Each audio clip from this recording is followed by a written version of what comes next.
check in with the network at this time of stage 4 lockdown for metropolitan Melbourne and stage 3 restrictions across the state. And as we all heard this morning, stage 4 will persist in metropolitan Melbourne for another couple of weeks. So, look, it is a big shout out to our network and to the resilience of the Botanic Garden community that we've batted on, and it looks like we've actually achieved some really terrific things over the last little period, and we'll explore that in the last bit of the meeting, which is around the traps.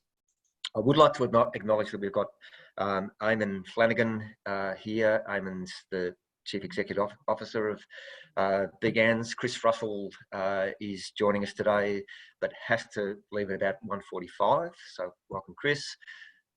We've got Elizabeth Gilfillan from the Association of Friends of Botanic Gardens. Many or not most of the BGANZ Victoria committees. So welcome to the BGANZ Vic team. And indeed, we have a number of interstate colleagues that are joining the meeting today. So we've got Phil Parsons joining from the Tasmanian Arboretum, John Sandham from the Botanic Gardens of South Australia, Ben Light from the RBG Sydney, and John Seaman, who has recently been appointed to the position of Director of Horticulture at the Royal Botanic Gardens, Sydney. And a big congratulations on that appointment, John. It's a really terrific appointment. So if I look down the list here, and I'm going to leave some gardens out, but we've got Gagaro, Melton's here, City of Melbourne's here, Geelong Botanic Gardens, I believe, are here, Melbourne Gardens, RBG, Tim Ubergang and others from the Melbourne University, Shepparton Gardens here, Jess is here from Wilson Park, Willie's here, Bendigo Botanic Gardens, Sale Botanic Gardens, Ballarat Botanic Gardens, Dandenong Rangers Garden. Gee whiz, there's a few gardens here. Shepparton Botanic Gardens with Jill, Australian Inland Botanic Gardens, Mildura, and a bunch of others. So if I've left you off, that's an omission rather than, it's an oversight rather than an omission. But we'd also like to welcome South Gippsland Shire Council and Paul Robinson, who's team leader, Parks and Gardens in that beautiful part of the world. They're new members to the to BGANZ. So to welcome Paul and the South Gippsland Shire Council, amongst others that I have inevitably left off, Colac, yeah, a few others. So welcome. So with that, I'd really like to acknowledge the traditional custodians of the very many lands on which we meet across today in southeastern Australia. We live, we work, we meet, and on a number of traditional lands across this bottom corner, southeast corner of Australia, and just wanted to pay our respects to elders past, present, and emerging. A terrific turn up. People are still dinging in. I actually can't quite see the number of people that are here. But yeah, just to acknowledge that 2020 has been a really challenging year. The year of the state of emergencies with bushfires and the pandemic, and it is a really sincere and huge shout out to our gardens community for showing great resilience at this time, and really just reflecting for a minute on the significance of the role of our gardens to our various constituent communities. And we'll hear from some of that through reports in the around the traps today. Yeah, it seems that all gardens have abided by the Chief Health Officer guidelines, but it's really apparent that the response to what's happened over the last 6 months or so hasn't been a one-size-fits-all. There's been everything from skeleton staff arrangements and closing through to a number of gardens in regional centres that have actually almost benefited from having additional staff for redeployment programs, and have been getting stuck in and been doing a whole range of really remarkable things with additional resources. So everything from fewer resources and closing through to more resources and opportunity. So it's been a really interesting time. I would like to try and share, if I can, with you the agenda. So if I go share screen and share that, are folks seeing that? Yep. Yep. Yeah, we can see it, John. Yeah, great. Thanks. Thank you. So welcome and housekeeping, which I'm doing now. I'm going to throw to Peter Symes in a sec to talk about the living collection strategy. We've got a few reports, but really we're trying to maximise the amount of time for the Around the Trap session, which is really an opportunity to hear from the network. So I'll stop sharing there, and maybe in terms of the housekeeping, just point to a couple of features. Now, this is the first time that I've hosted a meeting on the Zoom, so I would like to just point to a couple of features. There's the chat button, and I can see on the chat that there's 53 online with a great attendance. So the chat button is really the opportunity for us to pose any questions to any of the speakers or make any comments. So Peter Symes, who I'll introduce in a second, will be talking about the living collection planning at the Melbourne Gardens. If there are questions that come through, drop them into the chat button, and if time permits, at the end of Pete's presentation, we'll go through the list of questions which are in the chat button, and see how many of those we can get through in the time allocated. There is this thing in the top right hand corner, which is something called a speaker view, and if you press speaker view, I'm sure you might be looking at my head at this point.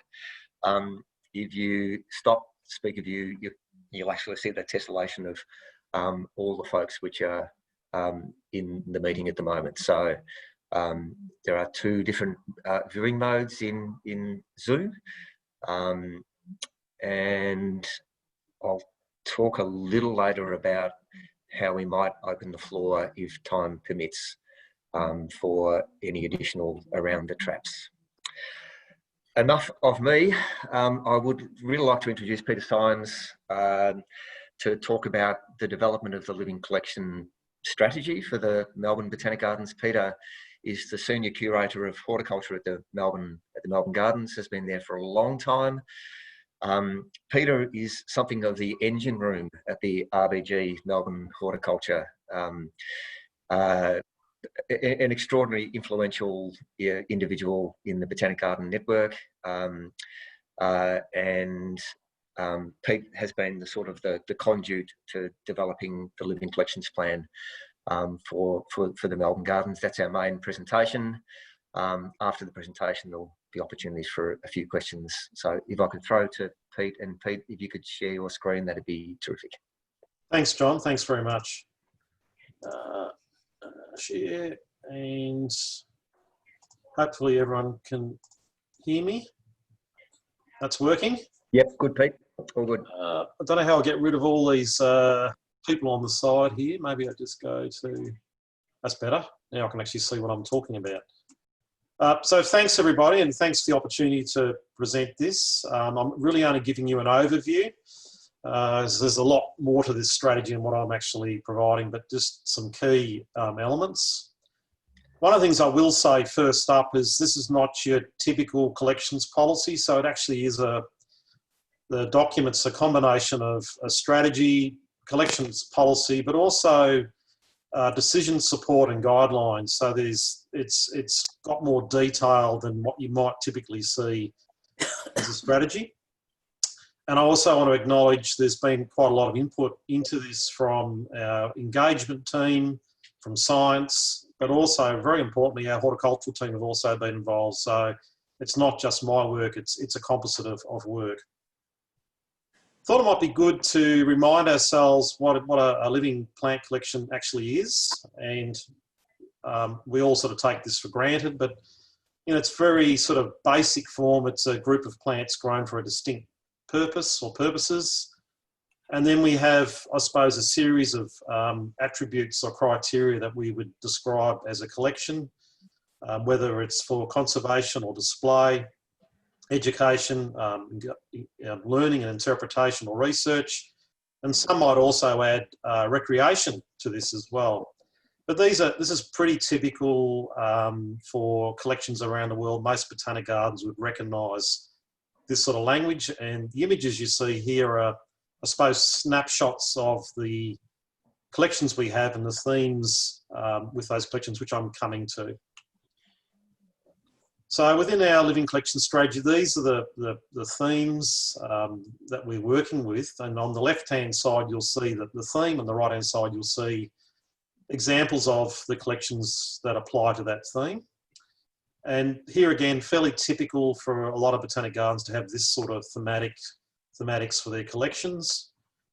I'd like to talk about some of them a little bit more. So geographical, seems fairly obvious, defined geographical area, and often they're defined around countries of origin, but as we know, plants are distributed often beyond political boundaries. So you might look at geographical as being biogeographical in the sense that your collection may extend across countries. So for example, North American drylands as a collection that we're developing actually extends into Mexico, Texas, Arizona, and the USA. So it's not confined to the USA, and that's technically the North American continent. So you can get away with that. The other aspect of that is that you might look at plants that are defined by sharing a similar climate within a geographic area, and I'll come to that later. Ecological, people who are very familiar with ecological vegetation classes will grasp this pretty quickly. So it could be, usually it's a very specific vegetation type in a particular habitat that you would apply that. In our case, it's the lower Yarra River habitat, and Therese, who's listening, will be overjoyed because that's an area that she's got a lot of expertise in. But essentially the flora of Melbourne's Yarra River at the lower end, that's what that collection tries to do.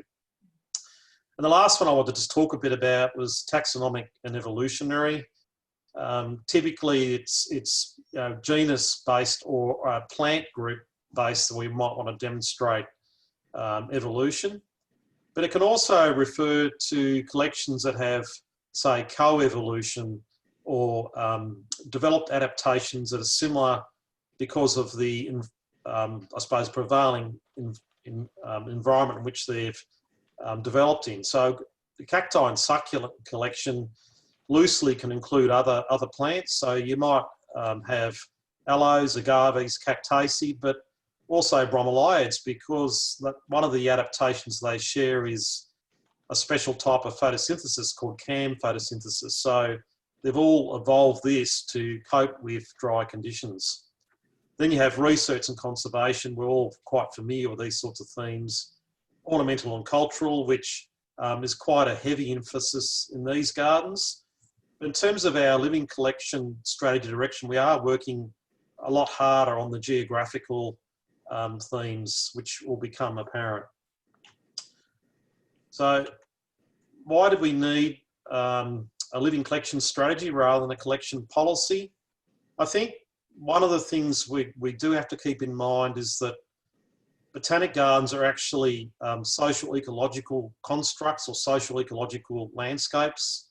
They're actually a composite of art, culture, the environment, science, and people. And they're complex landscapes. We manage them over very long time scales. So it's really important that we integrate our planning with other plans that we have in place and have a very integrated approach to it. The other aspect that we looked at is how do we improve our connection to the international stage and context. A lot of you will be familiar with the Sustainable Development Goals, and we've actually looked at aspects of our operation. Where do we connect to in the Sustainable Development Goals globally? And other aspects which you'll be more familiar with, like the Global Strategy for Plant Conservation, coming out of the Convention on Biological Diversity. We face really substantial challenges in our collections at Melbourne Gardens with climate change. Over 25% of our taxa are considered to be at very high risk. So we had to respond to that challenge. And here's a chart of the trends for Melbourne. You can see temperature going up essentially, and rainfall going down. I won't go into a lot of detail, but you can see the widening gap. So we have to be able to manage our collection sustainably. And really wanted to get really a very strong focus on how do we engage with our visitors and influence human behaviour. How do we make the collections really speak to the community that visits the gardens? That was a strong focus for us. And for the first time, creating some actual measurable targets. A lot of collections policies don't actually have targets in them or aims. And so we wanted to create targets which we could measure ourselves against and also evaluate the collections, which has never been actually done before, I suppose, formally in the gardens. In terms of context, you'll be familiar with the Flora and Fauna Guarantee, which is a key piece of Victorian legislation for our threatened plants and threatening processes. That's sort of a given. Also looking at, in our state, climate change, hence because of the threats to our collections from climate change. And also the sort of flagship biodiversity plan for Victoria, Biodiversity 2037. And the reason I put up that particular strategy or plan, if you like, is that when you read through it, it's very interesting. These are sort of the vision and goals of this plan about Victoria's biodiversity being healthy and cared for, but it refers to contexts that are broader than just Victorian's flora. And in this plan, RBG Victoria gets quite a lot of mentions. It refers to recognising traditional custodians, climate change science, research monitoring, weed risk, international conferences, but also importantly the role that our collections play in providing wellbeing and health benefits for our visitors. So really strongly connected to biodiversity planning. And also I wanted to share with you the landscape planning framework in which the collection sort of sits. So I mentioned earlier about being integrated with other plans. A number of you will be familiar with our landscape succession strategy. And essentially this planning framework is not a hierarchical system, it's more about information flow. So the green is essentially where there's a very strong relationship in flow of information. And these all speak to each other, and we're essentially trying to improve the integration or the line of sight, if you like, between plans. What are the connecting pieces that, so things aren't done in isolation. So the benefits of the living collection strategy, really wanted to position the living collections as really the heart of the organisation's profile. It really is what makes a botanic garden, and really give this a lot of attention.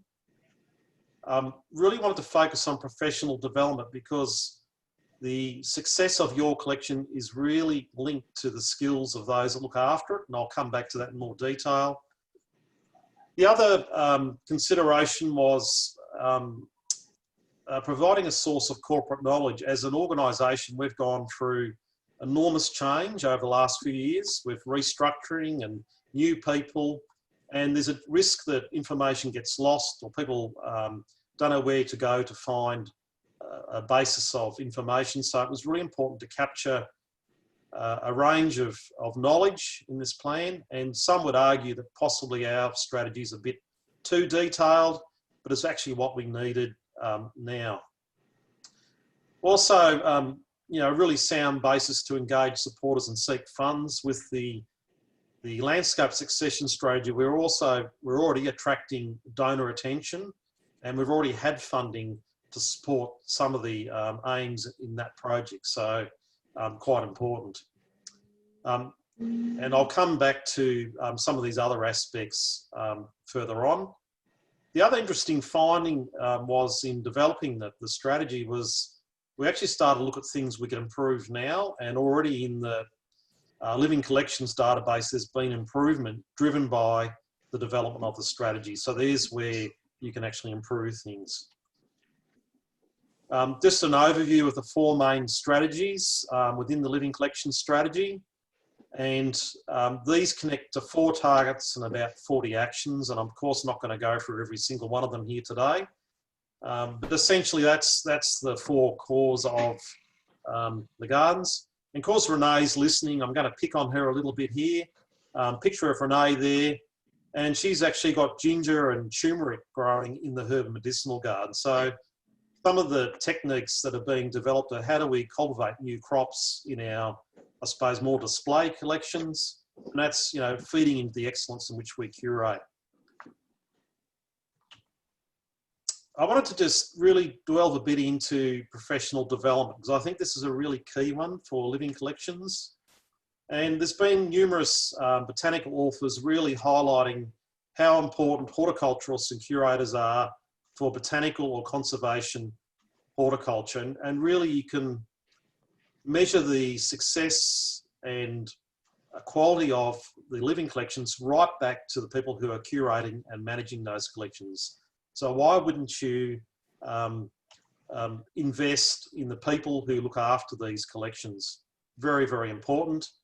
And there's a range of images here. I'll talk a bit about some of them. So some of you will even be in this shot of the BGANZ workshop.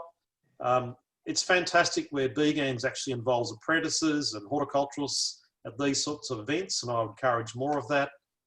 There's a shot of Gemma here down on the left, collecting in northeast New South Wales, and I want to really thank the Botanic Gardens and Domain Trust. They've been fantastic collaborators with our new collection direction and really makes a huge difference.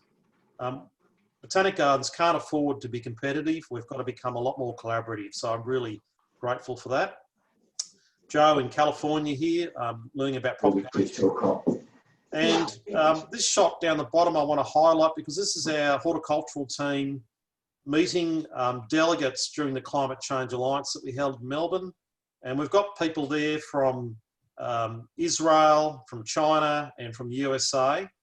And I actually think that that engagement with our horticulturists actually helped make the Climate Change Summit and all the work that's happened since then a much stronger success.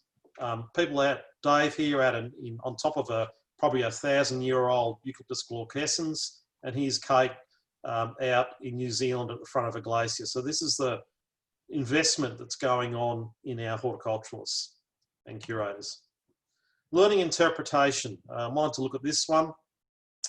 We often talk about this and often have this in our botanic gardens and say that we do this. Often I think it doesn't do the job very well. And one of the dangers that botanic gardens fall into is measuring their activities rather than the impact they're actually having. An example of that is, you know, we had 2 million visitors last year. Well, that's great, but what impact did we have on those 2 million visitors? Or we run a whole lot of programs in the gardens, had this attendance, but what difference have we made? So what the question is, what is a true test of our effectiveness as a botanic garden? And I would argue that our effectiveness is whether we've been able to influence human behaviour and enable people to make better decisions about protecting plants and biodiversity, both at the individual level and in society. We'll be having lots of these conversations in the gardens here. The other approach to learning interpretation is not so much focusing on plant conservation, no matter how important that is. And, you know, a great example of where it engages with people is the Care for the Rare program that's happening in Victoria. But there's other ways that we can deliver interpretation. So we're looking at the climate change message. It's a way of connecting people to the importance of plants in our world. But also plant-based solutions is another way that we can interpret using the collections. Pollution treatment, reducing runoff and flood control, environmental cooling. I mean, a small to medium-sized tree has basically got the cooling power of 2 residential air conditioners. These are the sort of messages that really can connect people to the importance of protecting plants and appreciating them. In terms of the way the collections are managed, we've basically created a living collections reference group.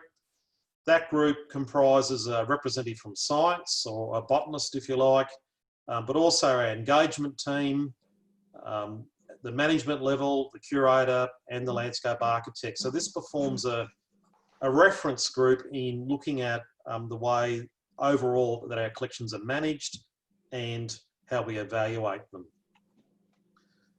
And so I've just shown you an example of the criteria here on which we're going to approach evaluating our collections.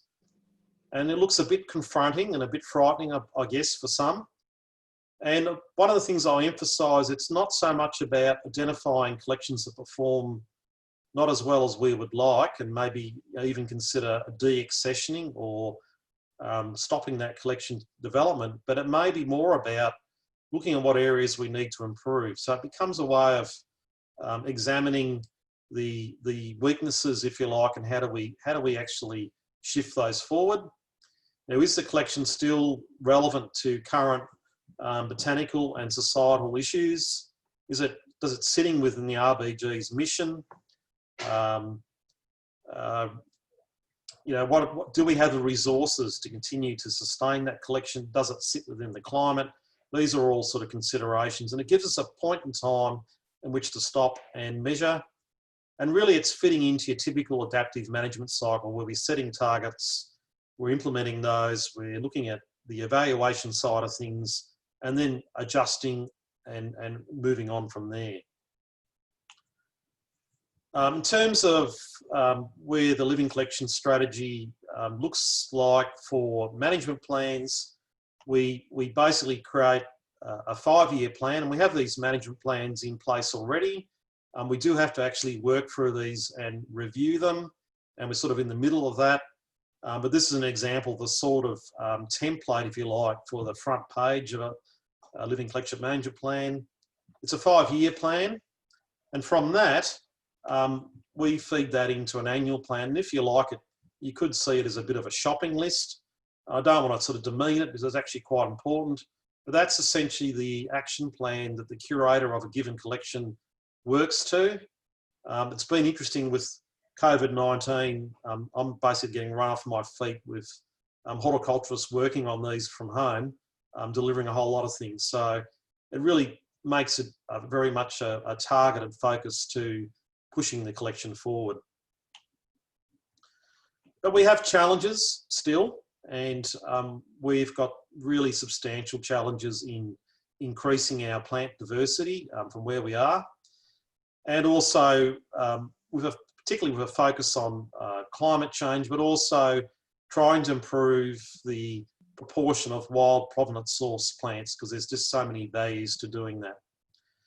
But the challenges, that is a challenging target on its own, but we're also facing challenges around the Convention on Biological Diversity. Some of you will be familiar with the Nagoya Protocol and aspects like that. But essentially, to obtain plant material from overseas, there's a whole lot of layers you have to navigate to enable that. And elements like BICON, Australian Biosecurity Import Conditions Database. If plants aren't on a permitted species list, it can be very difficult to access that material into the country. So they're two weighty challenges. You can add weed risk assessments to that as well.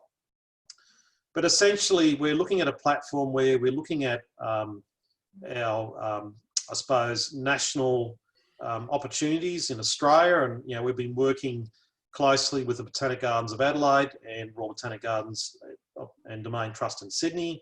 There's been some great conversations going on there about sharing collection material and looking at ways how we work together. And that's Therese there on a collecting trip in far north tropical mountains of Queensland. And this is the that picture down there on your far right is the climate change summit that we had here in Melbourne. And you'll notice a couple of our horticulturists are actually involved here in discussions with directors and senior managers and people from around the world. So really important to have that international context. And we're working with a number of these people in terms of accessing plant material. Couple of minutes, Pete? Hey, how much? 5 minutes? No, 2. 2 minutes. I better speed up. So for the first time that I can recall, we have in our annual business plan, we actually have a target to increase climate-suited taxa comprising a majority of wild provenance. So this is actually in our next 12-month plan, and it's a little bit frightening because it's quite challenging.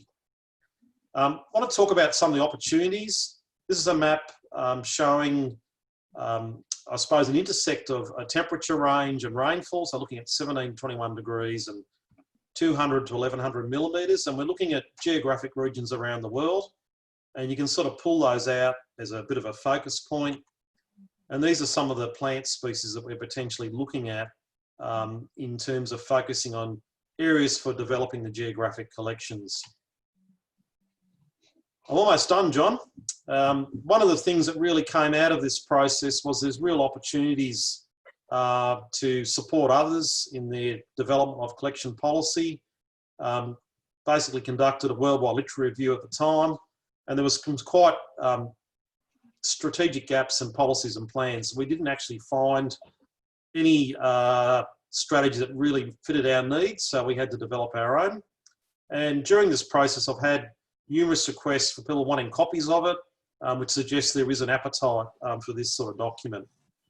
And we believe we can support others by adding this to a portfolio of world-leading publications like the Landscape Succession Strategy.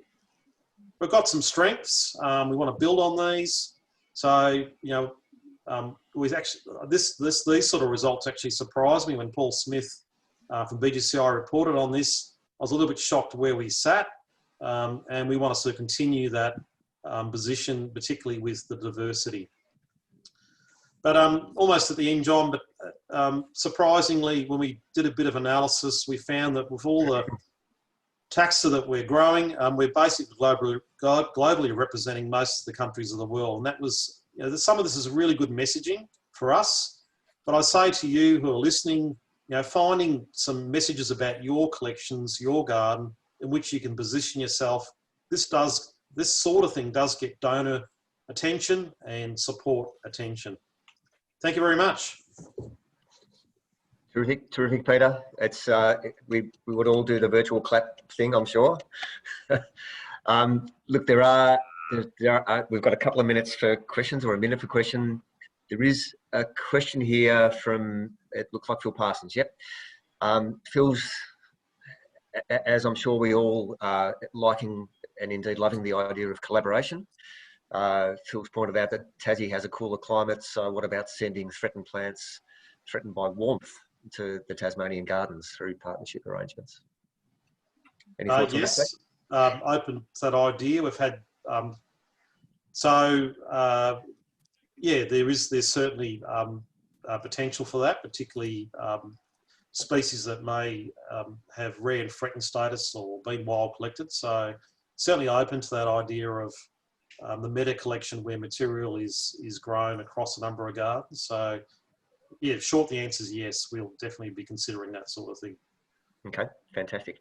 And just a quick one here, which was, what are the key targets that you're focusing on just at the present? Top shelf aims. Sorry, key targets? Key targets you're focusing on just now, right in the present. Key targets really are trying to establish networks by which we can obtain more plant material to meet those diversity targets and more climate resilient material. So that really is our target at the moment, really sort of developing that area. Okay, great. And just please clarify what ID3 is, Peter. Sorry, that's jargon. So ID3 means it's been formally identified by a botanist at the gardens. So it's not just what we think it is, it's actually being taken for a process. So it is what it's meant to be rather than just a guess. Fantastic. And there's a comment that people can read about, did the Melbourne Garden steal Melton Botanic Gardens Geographic Collections Plan? I don't think so. This was done very independently for our own climate analysis here. So parallel evolution or parallel thinking? It could be. I haven't actually seen the Geographic Collections Plan in Melton Gardens, so maybe John could send that through. Yeah, look, happy to talk to John about that. I'm sure we've got lots that we can share and collaborate on. Fantastic, Peter. That was great, on time, on message, on point. Thank you very much for the contribution. If people do have any subsequent questions, I'm sure Peter would be up to an email exchange at some point into the future. But thanks, Peter. Yeah, welcome. A cracking presentation once again. Cheers. Thank you. Clap, clap, clap. While we've got Chris on the line, we will go to some So we've got 3 or 4 or 5 reports from various BGANZ perspectives. Tex has got his hand up. Please, Tex. No, hand down, No, Tex. no, sorry, I was clapping Peter. Oh, That's right. all. Oh, that's That was a clap. That wasn't a raised hand. Okay. So yeah, thanks again. And claps. Okay, the virtual claps. That's what that was, Tex. Yeah, good one. Chris, if I could throw to you for a quick BGANZ Council report, that'd be terrific.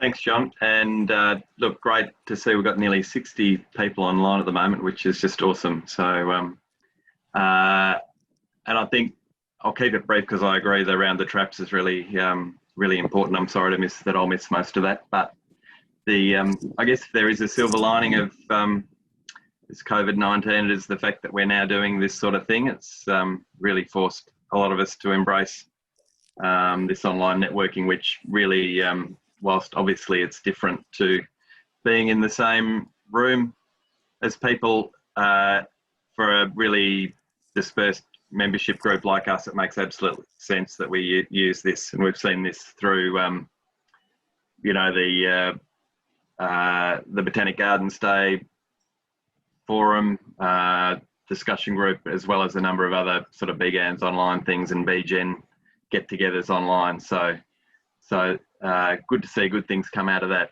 Just briefly, a couple of things. BGANZ Council are working at the moment on a really important review of, we've just commenced a bit of a review of the organisation, in that it is exciting times that we are growing. We are attracting some really healthy partners and sponsorships, and Council thought it was a good time to just step back and engage with members and review what's important to you about what we do. What do you think we, you know, how can we provide better service? What are the most relevant things for you as a member to get out of BGANZ, but also contribute? So over the coming week, well, in a couple of days, you'll receive an invitation to do an online survey to try and get some of your perspectives on what's important to you looking forward with BGANZ. But also there'll be a couple of toward the end of the month, a couple of online forums like this where it could be a bit more conversational rather than filling out a survey. So all of this will feed into really reviewing the vision for BGANZ for the next sort of 10 to 15 years. And from that, we will review the structure of council so that we can see that we've got the, I guess, the structural setup or the governance setup to best support the organisation. So yeah, watch out for that, Eamon. We'll be emailing around some invitations to participate in that, and really can't stress enough how much we want to hear from members so that it's not council doing all of the engineering. It's that we can base our decisions around what our members want and think they need more of or less of in the future. The Global Botanic Gardens Congress, which is currently sitting, being conducted in Melbourne, as you're probably aware, from the 27th of September next year. The organising committee, we're continuing to watch how the global pandemic rolls on and what that might mean for the Congress in terms of having delegates from around the world coming to Melbourne. So no big announcements for now, but we are continuing to watch that closely, and we will need to make some decisions over the coming month or two in that space. We have recently signed an agreement with PlantSnap, which is a plant identification app, which really great AMBG in Canberra leading the way by sharing their whole plant image database with PlantSnap. So that will be uploaded into the library for PlantSnap and really improve how Australian flora is identified. So you'll hear more about that, but gardens that decide to partner in the program do get benefits from accessing the information of app users in their gardens. So you can get information on which plants are really popular, which ones aren't, you know, a range of other, some high level demographic information on users within your garden. So there'll be more the good thing about it is that each app download in Australia provides some funding to BGANZ. So it's another, diversifying our income stream. And just in closing, the AGM on the 22nd of October isn't in Brisbane. It's it's going to be another online one. So that's coming up on the 22nd of October. But again, Eamon will share information on that. Thanks, John. Terrific, Chris. Thanks very much. We'll throw to Tex to report on the plant database project. Tex. Thanks, John. And I'll reiterate Chris's message there. It's lovely to see so many people in this virtual room to catch up with you all in this context. When we, in lieu of any physical content, it's quite nice. But I'll zoom through this because I'm hoping that everyone sort of has been fairly up to date with this, and I do thank everyone for being so engaged with this project. So I guess a quick recap of the record management project is it's something that BGANZ has been looking at for several years now as a user-friendly plant record management system. Some of you will remember some previous sort of iterations of the project. Now, this one has been focused specifically on providing an off-the-shelf model rather than building something bespoke. So yeah, BGANZ Vic started this off sort of in 2018, looking at this, and that was after running a survey, which many of you had answered, and really reaffirmed that it's a worthwhile project, that there's a gap there, and that people are engaged with it. So we kicked it off, but it pretty quickly turned into a national council interest project. So we've still been running with it as in BCAM was given the approval to run with with the database project to run it out nationally, and we established a working group that includes myself, John, Donna Thomas from Ballarat, Emma Bodley from Auckland, Ben Light from RBG Sydney, Ben's online too, and Prue McGrother from Brisbane, Bot Gardens, and Grant Cameron, who some of you may probably know Grant from project manager. He's had a lot of experience project managing on projects with RBG Melbourne and some other regional gardens as well. So he's been fantastic throughout the process, just to really give us a really good understanding of the way the process should be run. So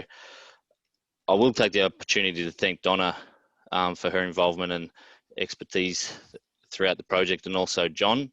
It's been a really great working group to work with, and what we did, we went out to the market with an expression of interest. So looking for providers to, I guess, give us a solution to the issue that we've got, and we got 6 responses, and we went through a big evaluation process for that, but at the end of that decided that we were actually going to issue a request for tender for all 6 as well. So a much more detailed process to evaluate them. So we went out with a RFT late last month, so we're actually expecting the responses from the 6 providers this coming week, and that'll start the process of us actually working through those and really getting into the fine detail of who that preferred candidate will be at the end of it. So there's a very detailed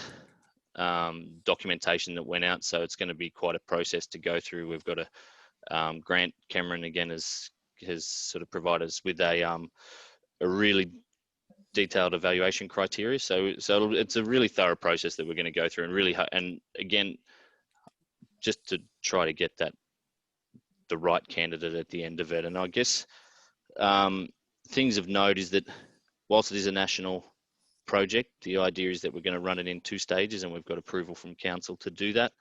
So it'll start off being rolled out to Victoria, and the reason for that is that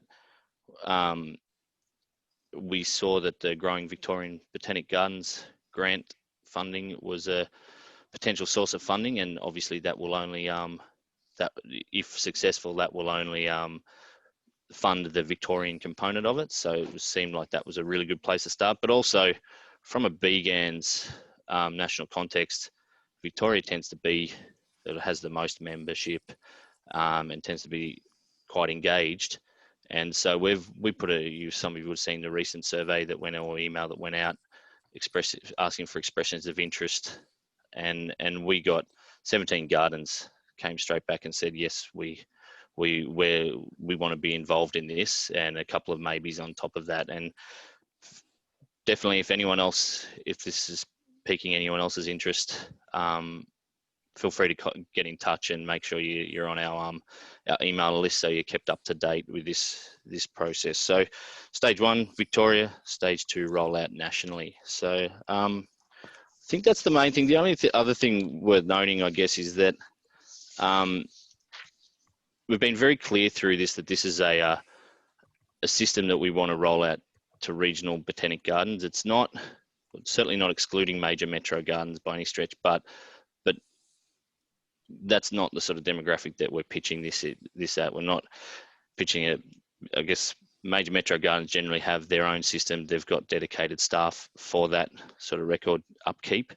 So this is all about providing a really user-friendly product that hopefully cuts down a lot of the processes involved in record keeping and things like that. And it's just, again, easy to use. And we've been really, really drumming that home with the providers. So that's the idea. I think that's sort of where we're at. So we'll certainly watch this space, because we're getting close. Timing as far as rollouts very, very much still up in the air. It's going to depend a lot on how much customization and all of that sort of backwards and forwards, working at contracts and licenses with the preferred candidate. So we're hoping sort of for some sort of rollout sort of in the early new year, and riding that through the next 12 months. So yeah, watch this space. Terrific.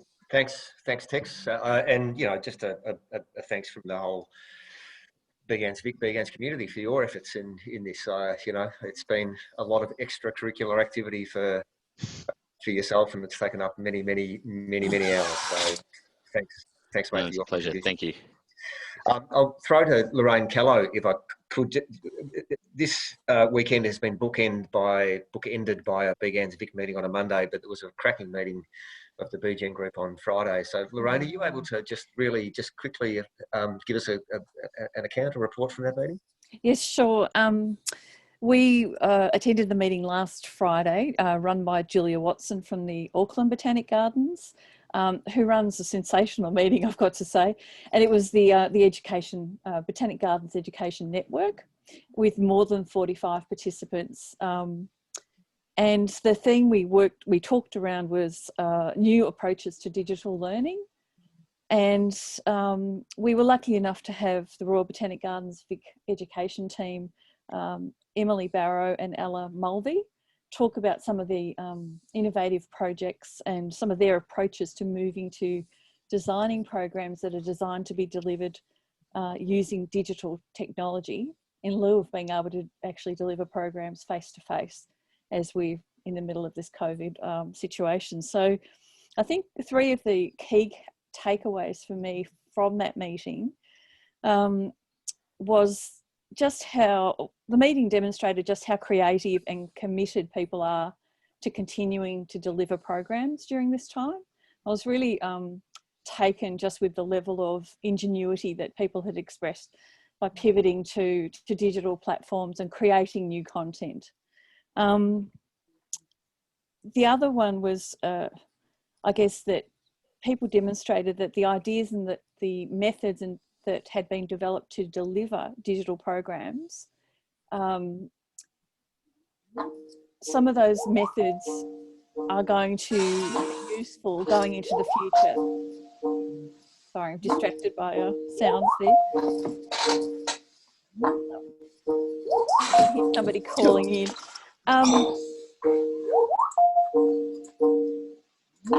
Shut up. I'm trying to see who it is. Okay. Name and shame. Okay. see. Shall I continue? Sorry. Okay.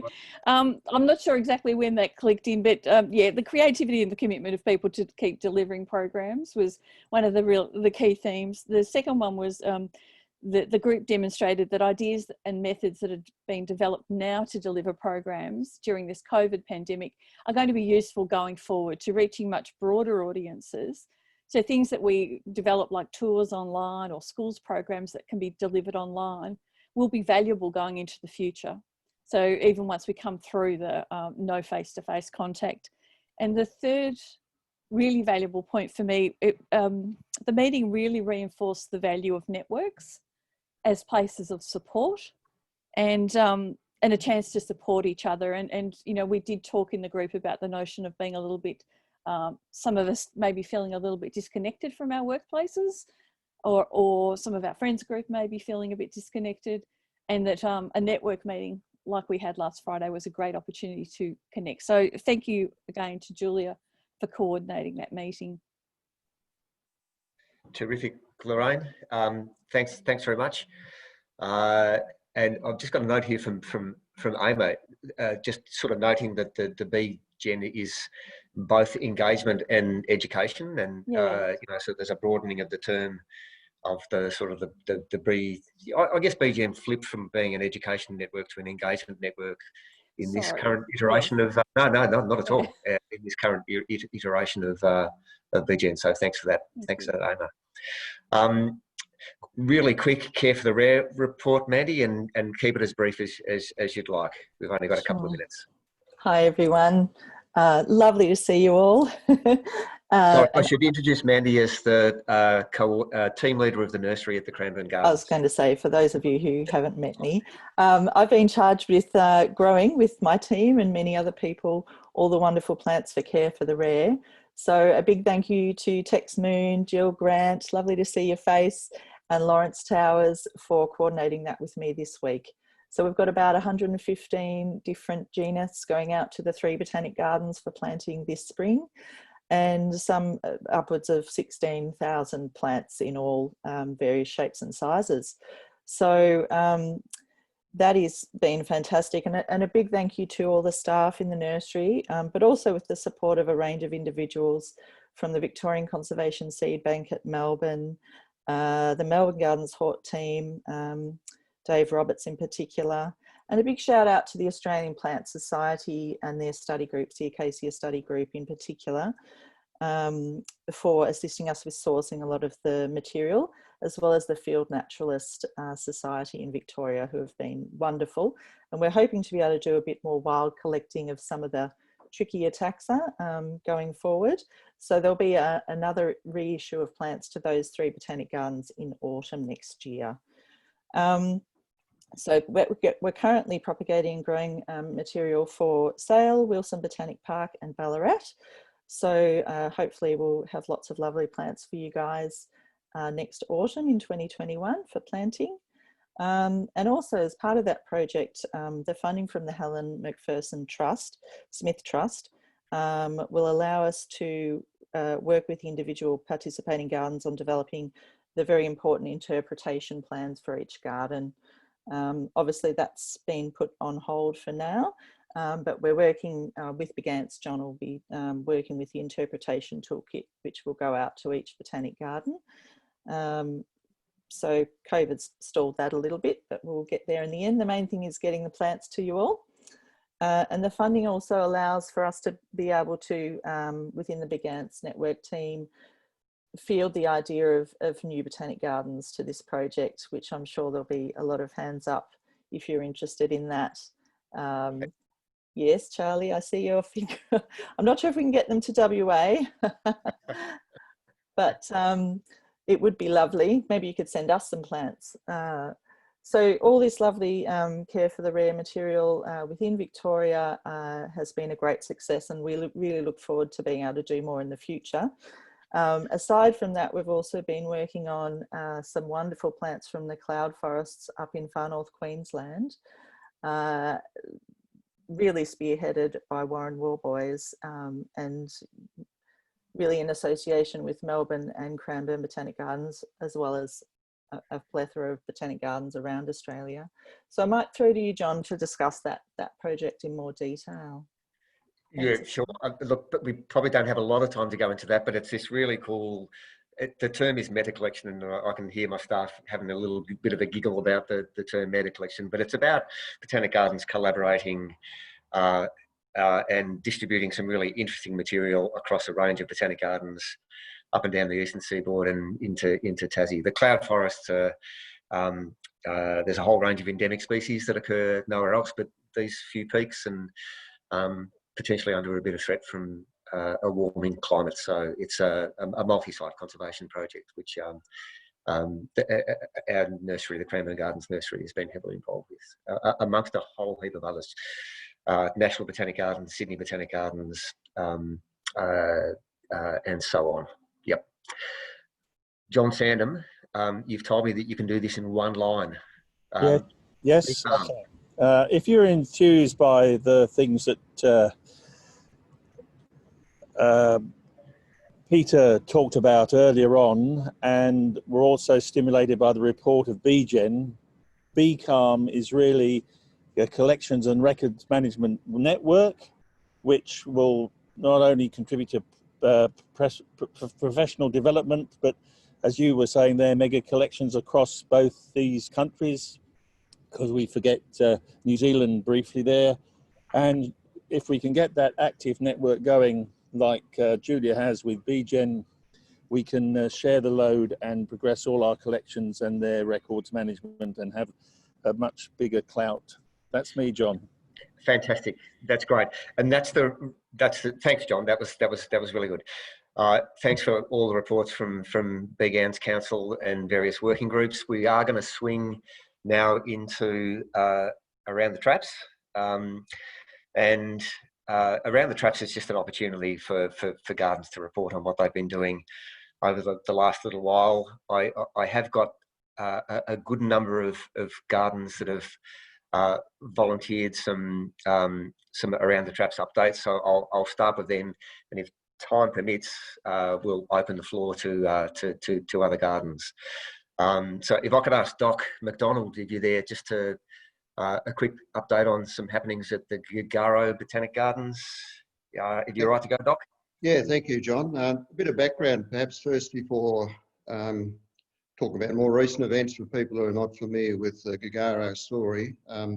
Gagaro is an emerging garden being established in the very small township of Gagari in northern Victoria.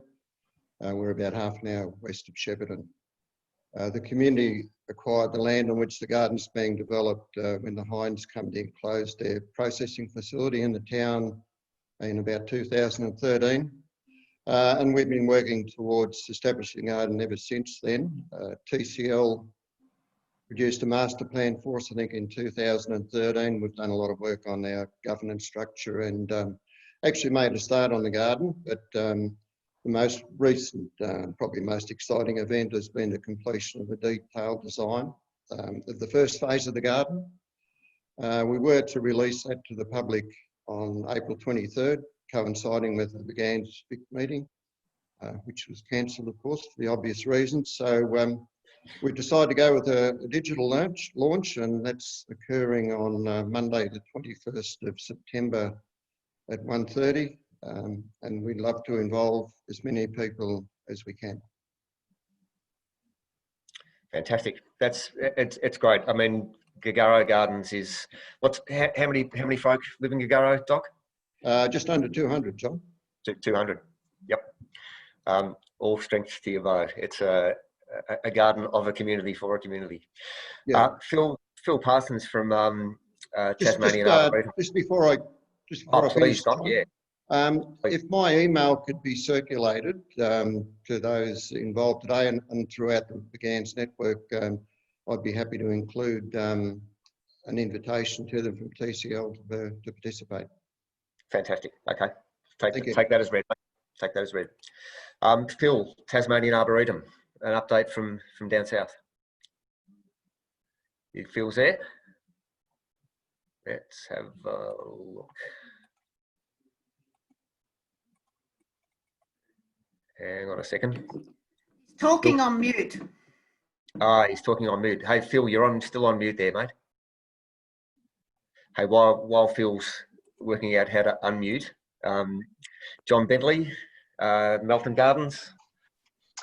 Hello, everyone. I'll be quick, but I've got a lot. Firstly, we've been doing more with less. So we've had less volunteers, less hours at the garden, but more and more weeding, and more weeding. You get the message on that. So we've been doing essential maintenance, and we've issued about 20 volunteers with work permits. So I don't know if later this week I've got to do another 20 odd work permits for people. We've started on the Eastern Australian dryland garden.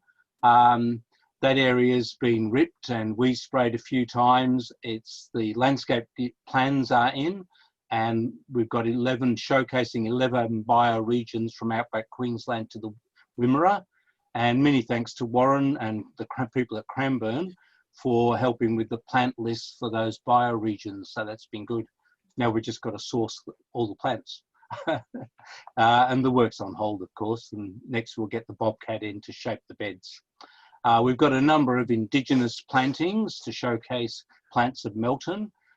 Jill, who's over here, don't know if she wants to be seen, she runs the Lakers group, and they got a land care grant of $10,000 to finish planting around the lake. So there's only about 200 metres of a 1 kilometre around the lake section to finish off with Indigenous plants, and a section along the freeway. And we also received a $20,000 Commonwealth Communities Environment Grant to finish or to revegetate around the south side of a small lake. So we've done all the ground preparation, weed control, done some path work, and installed a recycled plastic seat that's already being used by people. And we've got an area for a Californian Central South American garden. And fortuitously, there's an industrial development happening right next door to the Botanic Garden. So I've spoken with the developers, and over the next couple of weeks, we're getting 4,000 cubic metres of clean fill. So it's a similar soil to what we've got for that garden. So we're going to have mounds about 3-4 metres high, a bit like Roraima Nursery, if you've ever seen that, or even at Melbourne, the Californian gardens are raised bed that you can walk through, unless it's been flattened since then. So that's looking really promising. So when we get through that, 90% of the Melton Botanic Garden is either established or under development. And we're going to have 10 people working on the Working for Victoria program. So two supervisors, 8 other gardeners for 6 months full-time in the Botanic Garden when we're allowed to start that program. So there's applications and interviews are on hold at the moment, but that'll reopen. We've had 1 year of Iris BG, so we've entered nearly all of our living collection into that database, and we've now got a proper accessions procedure, and many thanks to Donna Thomas for her help on that. We've got a master plan review that's being now prepared in a format to go to council for acceptance, and I think that'll do. Yeah. Fantastic, John. As always, the Melton Botanic Garden, I don't know, punching well above its weight. It's fantastic to see that incredible development which is happening out west. To an old friend of BGANZ, Kevin Walsh, currently at the City of Melbourne. You there, Kev? Yep. Hello, everyone. Some of you may not know, but I'm now Senior Open Space Planner at the City of Melbourne, where I've been for about 10 months. A lot goes on at the City of Melbourne, a lot more than I can touch on here. But I just thought I'd talk about 3 projects that are up and coming that you might want to watch this space for. You may remember that the City of Melbourne did a Domain Parklands Master Plan. That's all that land from the Yarra River, east of St Kilda Road, up to the Royal Botanic Gardens, Melbourne. So that master plan's been adopted, and we're about to start on the first stage of sort of dedicated design and development, if you like, and that's the Alexandra Gardens down there where the boat houses are and so on. So another project that's underway is a new conservation management plan for Royal Park. This conservation management plan will be tackled slightly differently in that it will actually have the traditional owner engagement and cultural values as part of the same conservation management plan as the Whitefella history. Slightly different approach. This is all part of due diligence for projected a new master plan for Royal Park. So that will be a major piece of work, but it needs a whole lot of background material. We had commissioned a traffic study, but the traffic study stopped as well. And the third one is my baby and why I've been appointed to the City of Melbourne, and that's to do a new master plan for the Carlton Gardens. So the Carlton Gardens and the Royal Exhibition Building, you probably know, are World Heritage listed. And as a World Heritage listed site, they have to have refreshed master plans every 7 years. So we've done the first round of engagement, which included survey and digital stream session and a few other things about the whole of site. So Carlton Gardens, Exhibition Building, and all that area around the site, because that is also protected. And that protection also has to be reviewed so that the World Heritage Site sits in a well-protected site. So I'm now moving on to the actual master plan for Carlton Gardens and assisting the Museum Victoria with their master plan for the Exhibition Reserve, because they actually manage that parcel of land around the Exhibition Building and near the museum. Cool. So that's it from me. Fantastic, Kevin. I can't think of too many gardens globally that have got World Heritage listing. There's probably a list, but it's the only World Heritage listed garden in Australia. Yes. Yeah. Yeah. Fantastic. Thanks, Kevin, and yeah, good to have you back in the public realm. Ashley Filipowski from the Geelong Botanic Gardens. Been busy down there, Ash. Yes, we have, John. Yeah. Do you have me there? Good one. Yeah. Beautiful. Yeah, so we've had a lot going on in the last, I suppose, 5 or 6 months. Annette Zealy, she's resigned as Director of the Botanic Gardens. So we wish Annette all the best. She's had a wonderful 10 years with us, which is fantastic. And looking forward, we're now actually looking into our new landscaped area, what we're calling the Southern Gardens, which is effectively 1.5 hectares of landscaped garden with a visitor facility and other things going on in there. So it's a very exciting project. And we're going to be putting in I suppose it's a geographical / taxonomical collection of gymnosperms from around the Pan-Pacific region. So that's been, I think, something that you were working on, John, back when you were our director at the Botanic Gardens. Been going for a while, that one, eh? That's it, yeah. I think I was a young apprentice and we went down to Labour's Hill and spent the night at Alistair Watt's house, and yeah, lots of good times back then. So. A few other things that have been happening around the traps. We've just reopened our conservatory, so it's been shut for a number of years. So that's been a lot of great feedback from the public. Unfortunately, due to COVID, we've had to shut the conservatory again. We've had a revamp of our customs house building that's housed in the gardens. So that's Geelong's oldest building as such. And we've now converted that into a miniature library, which is free for the public to use. And taking advantage of the low numbers due to COVID, we've also re-landscaped the centre of the gardens into a parterre style gardens, which is going to link really well into our educational programs moving forward. So there's been quite a lot. We try to look at the silver linings. We've had a lot of, our friends have had to leave us due to the COVID, and a lot of issues have been hitting us, but we've also been able to redeploy 6 full-time staff to the Botanic Gardens here. So we've been powering through a mountain of work with that, which has been fantastic. So I think I'll keep it as brief as I can for you, John. So I think that should cover the main things anyway. Yeah. Thanks, Ash. Terrific to hear from the Geelong Gardens. Sam, a quick overview of the social media campaign that we did nationally for Botanic Gardens Day. Are you there, Sam?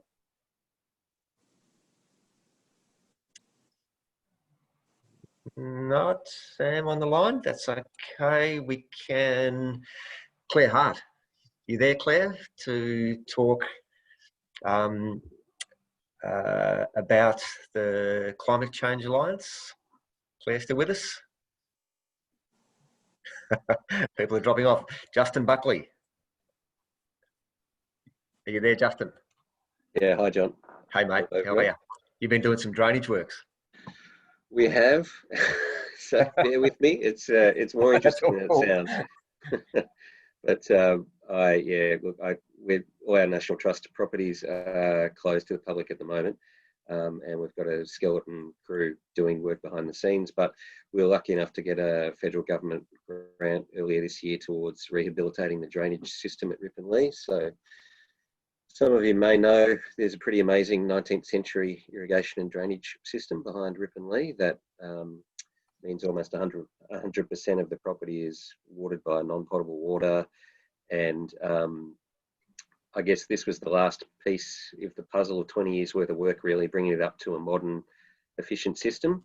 So our irrigation had all been ticked off previously, and the last piece was the drainage, which I think I can see Shelley there who can vouch for this as well. But maintaining that's been a really huge job, and all of our gardeners have always had to keep confined space entry tickets and physically go down in the pits and maintain the drains by hand a lot of the time, and that's just becoming untenable. We got a grant to reline the drains, which was great. So they've all had epoxy sleeves put through them, no digging required, and 40 or 50 year warranty on that. So no one should have to go down them again for a long time, which is the kind of project that's pretty hard to get people excited about unless you're one of the people that has to go down there and do it yourself. So it's taken a while, but we got there. But I suppose what's a bit more interesting on that was, as part of that initial application, we put in an allocation towards an interpretation plan for the drainage system. And we knew we had something special there, but we didn't really, no one knew about it. We didn't know how to tell anyone about it, and most of it you can't see. So we put that in an interpretation plan as part of the project as well. We didn't really have an idea at the time of what that looked like.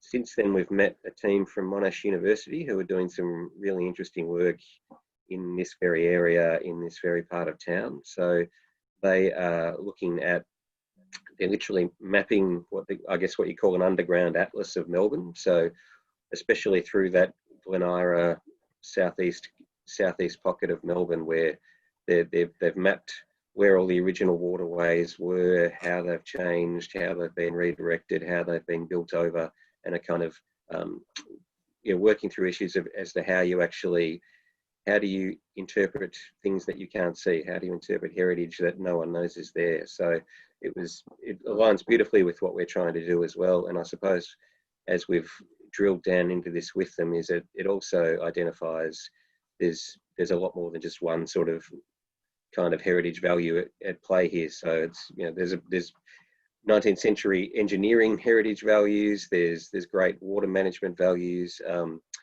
Even though it's a constructed environment, it's actually been identified as one of the top 5 biodiversity hotspots within the city of Glen Eira.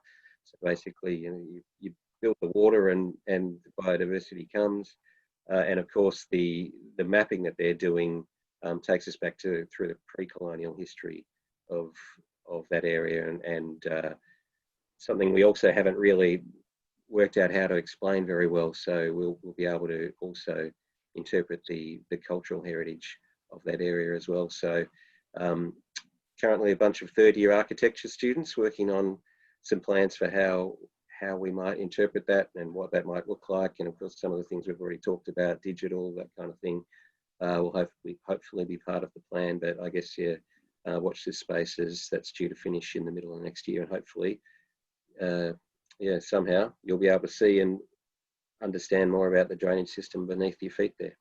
Fantastic, Justin. And are you still closed at the moment, Justin?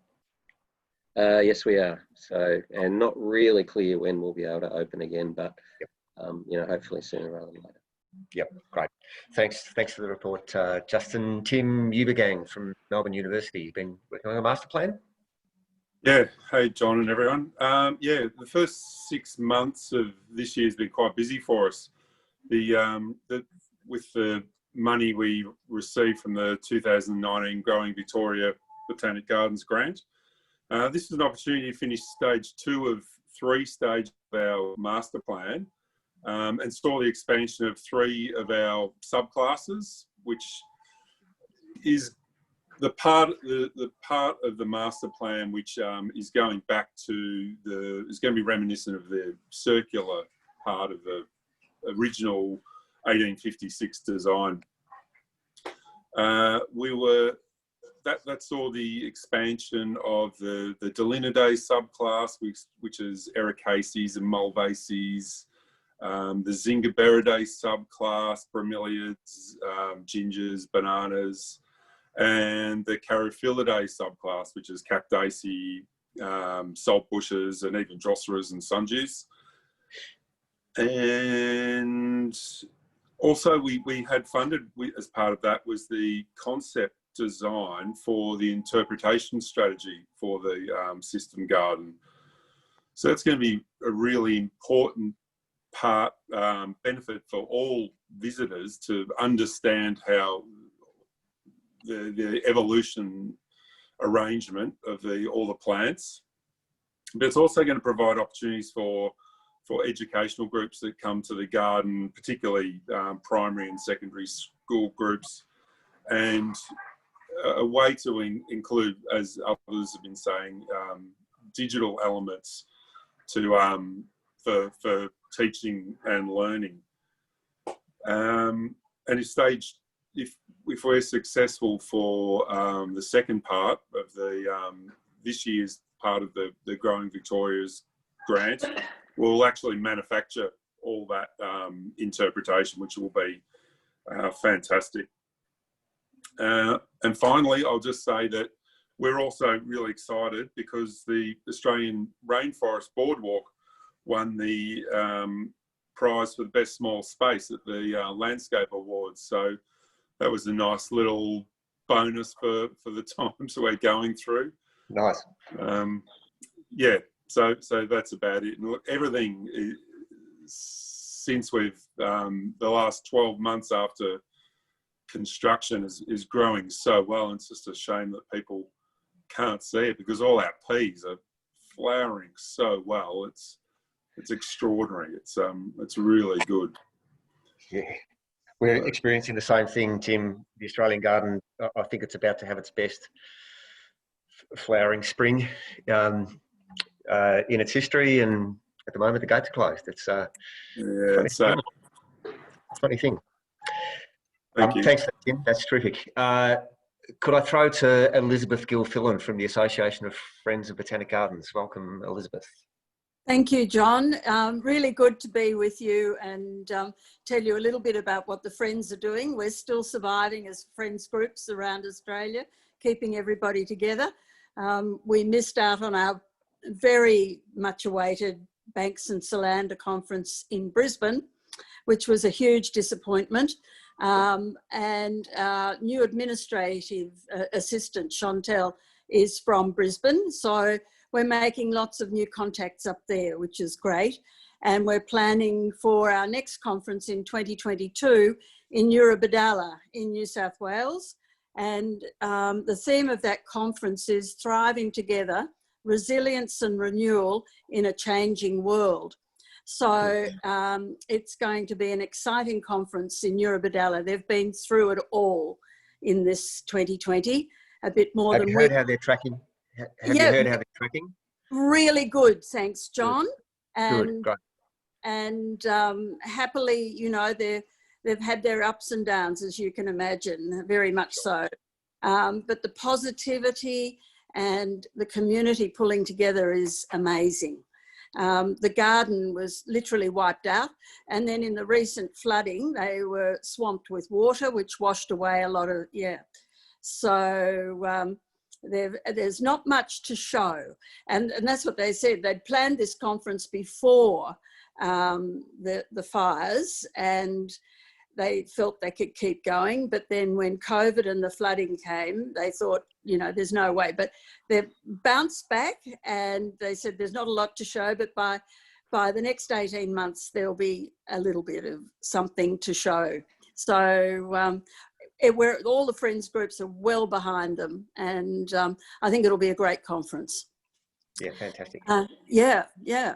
So, and just a little bit from Ballarat, the friends in Ballarat are working behind the scenes, and we're doing a Seeding the Future program, and all the friends are ringing all the friends. Our 360 members have been personally contacted and encouraged to grow seeds. So in disposable containers, food containers. So all the little plastic containers are growing seeds, and they're being brought to the gardens in November. God willing, with all the restrictions we're going to give all the seedlings and cuttings to the community. It'll be giving away plants for the future. Is there a theme behind the collecting, Elizabeth? It's called Seeding the Future. Yeah, but native plant, non-native plant, just anything? No, vegetables, whatever. Yep. Flowers, vegetables, herbs, yep. and cuttings. Yeah, whatever. Fantastic. Yeah, so we've got all our members growing something. What a great project. Yeah. So thanks for the opportunity, John. Oh, no, not at all. Lovely to hear from you, Elizabeth. Andrea Dennis at Maranoa Gardens, or perhaps not.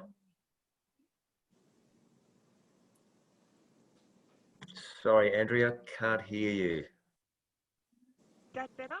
That's slightly better. If you could speak up, that'd be great. Okay, I'll do my best. This is the first Zoom meeting I've ever participated in, so the technology might be a little bit beyond me. No, you're doing fine. Good. So since May 2020, we've been known as Maranoa Botanic Gardens. It began as one of those things, probably from a BGANZ conference up at the Dandenong Ranges, not long after you folk went and got your name change. But for years we've been throwing around, you can't be a botanic garden because you're not called one, and just going around in circles and circles with what is the definition of a botanic garden. So we had a councillor who decided that they were going to take that on board and made it their business for us to have a name change. The survey went out to the public, which basically said we're going to change the name and register it as Maranoa Botanic Garden. Any objections? We had responses which range from the usual waste of public money to, oh, that sounds like a good idea, and you're not big enough to include Botanic Garden. Make the area more unpleasant for the local residents. A name change doing that? No. So it got through, and in May we officially became registered under the Register of Geographic Names as Maranoa Botanic Gardens. Well done. So yeah, it was pretty good. That's really terrific.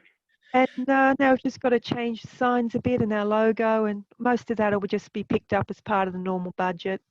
So it's not really going to cost that much more, which is good. Fantastic, Andrew. Well, congratulations on that. So you are officially our newest botanic garden in the network. One of Melbourne's oldest is one of the newest. One of Melbourne's oldest and officially our newest. So that's terrific. Really and good. I can see a few people clapping their hands there. That is it for the reports that I knew of. So I'm going to try in the last, couple of minutes. If anyone's got anything burning to offer, please just jump in at this point in the last couple of minutes. So jump in if there's anything that you'd want to contribute to the meeting. I can see Jill Grant at Shepparton there. Hi, Jill. Hi, John. How are you? Good, thank you. I'm just jumping in to say that COVID has been great for our gardens. We have had millions of visitors, so that is fantastic. We've had so many visitors, we've had to ask for extra rubbish bin clearances. Isn't that great? That's pretty good, isn't it? And when you said about your best flowering season, our design gardens are blooming, but also through the bush, the wildflowers are blooming, the best I've ever seen. And since this morning when I was talking to Mandy about organising delivery of our Care for the Rare plants, I've had a wonderful phone call about a very exciting, very large donation right out of the blue. So I'm sharing that with everybody because that's very good news. You are having quite a week, Jill. We are having quite a week, that's right. It's only Monday. That's all I have to say. It's been a great meeting. Do let us know when you receive the plants, and if you could take some photos, that'd be wonderful. We will, don't you worry. Great stuff. Good on you. Thanks, Jill. Anyone else wanting to anything burning to say in the last minute or so? It doesn't look.